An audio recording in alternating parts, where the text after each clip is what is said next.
Hello and welcome to Cycling Weekly's Tech of the Month, and it's July, the most exciting month of the year to be a cyclist, and it's the Tour de France, and I'm going to put you two under the spotlight. Who's going to win? I want Froome to win, so I'm going to say Froome. I want him to win. It's got to be Richie Porte, surely. He's the man. He'll fall off.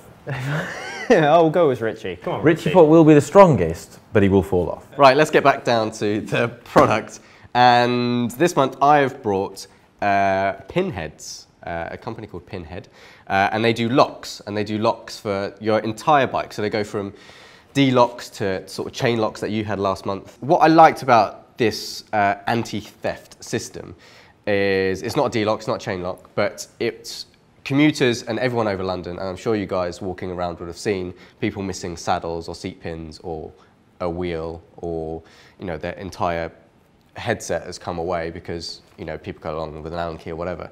This system is designed to prevent that and stop that. So here's one I made earlier, coming out here. So basically, there's a couple of packs you can buy. There's like a complete survival pack, if you like, for just around 130 quid, which will supply you with a chain or a D-lock with these things as well. So these are skewers. So these will go replace your quick releases and sit into your frame. So they're there all the time. So you don't have to fiddle with them unless you take them out your bike or want to change wheel or fix a puncture. To do that, you'll have a key, which I'll go on to in a bit. And this pack also has a seat collar, seat pin. And there's a number of different packs you can buy. And how they lock in is with a unique key to this set. It comes with a 9-digit code on the back. So you can sort of go into their Pinhead website, and if you do lose them, you can get a replacement. There are a limited amount of keys. They're not sort of completely unique. So at somewhere in the world, there will be one exactly like it, but I don't think that's an issue. I don't think you're ever going to come across someone else with the exact same key. But what it does, it simply slots into the end here, and it has 3 pins on the inside which will match the shape, and then it's simply tighten up, loosen up as a quick release, kind of like a bolt through sort of end that you can take off and stick in your pocket, etc.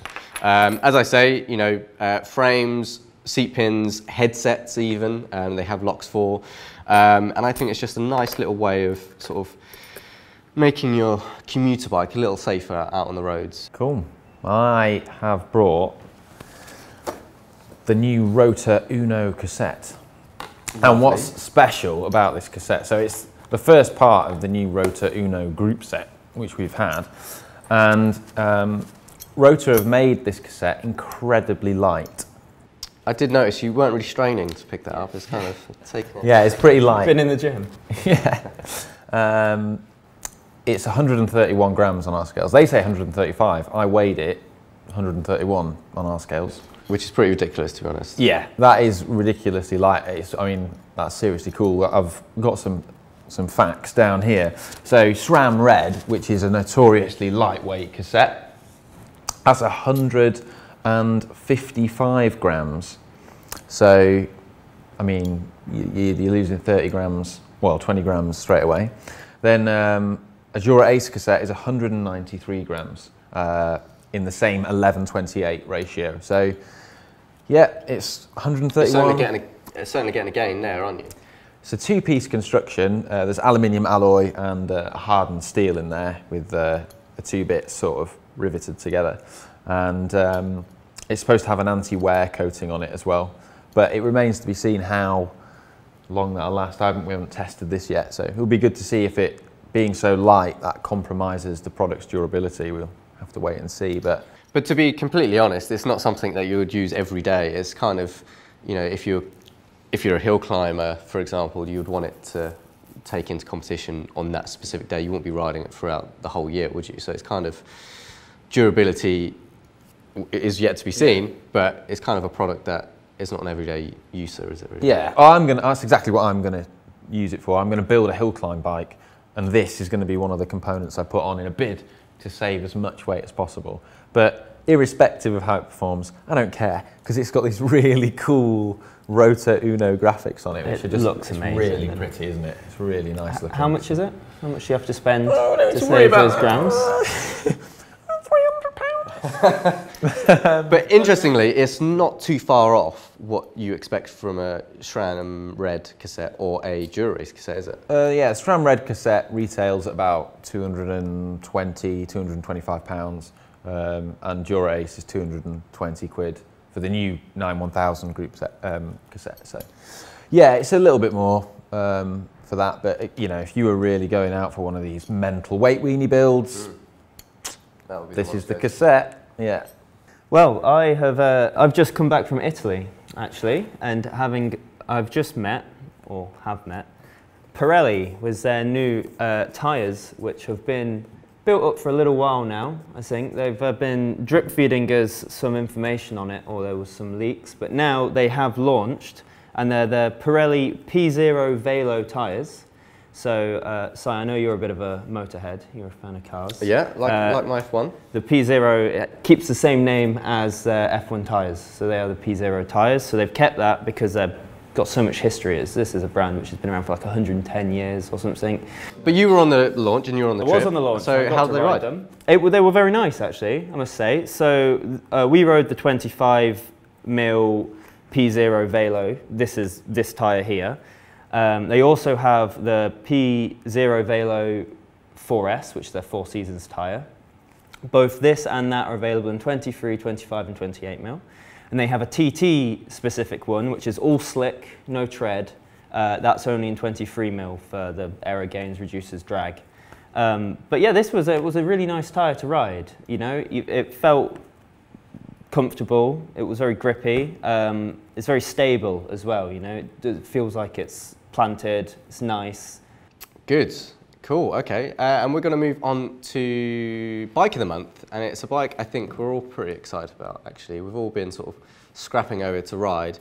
But Oliver, you've been spending the most time with it. Yeah, you've ridden it as well, though. A little bit. I'm the only one who hasn't been able to ride this bike. So, you know. Sorry, we block booked it. Yeah, this rather spectacular Bianchi Specialissima behind us that is in Celeste. That frame is phenomenal. I mean, they talk about the countervail technology, which the marketeers say comes from NASA and is this fancy carbon fibre that reduces vibration. And I'll admit, when I first read about that, I thought marketing, like whatever. But then having ridden this bike a lot, I believe it. When you're on a road that has a grainy surface, you know, not perfect tarmac, that sort of slightly rough tarmac. I'm not talking about killer potholes, just slightly rough tarmac. On a lot of bikes, you feel that sort of vibration, don't you? And it's a little bit chattery. This bike does an excellent job of just smoothing that out and making roads that I would regularly ride on and notice unnoticeable, and it's just smooth. I spent a bit of time doing video with it, etc. I haven't spent a large amount of time riding it, but jumping off various bikes onto that, it kind of, I always felt like, actually I want to go back out on the Bianchi Specialissima. And it feels so agile and ready to ride, and you know, that comfort isn't mistaken for laziness or, you know, an over-compliance to make your ride feel better. Yeah. It still gives you that performance as well, doesn't it? Yeah. We ride a lot of nice bikes, but I just hope that anyone watching this can see our enthusiasm for this bike is like, it is amazing. It is a really, really good bike to ride. I'm glad I've got to ride it. You're next. I think that concludes Tech of the Month and Bike of the Month. I'm sure we'll see you next time.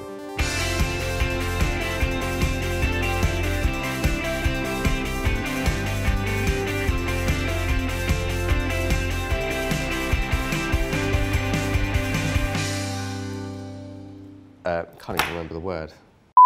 A robber. Yeah. Robber. What do you call a robber? Scumbag. A scumbag. Yeah, a thief. Yeah, a robber. It was a robber, innit?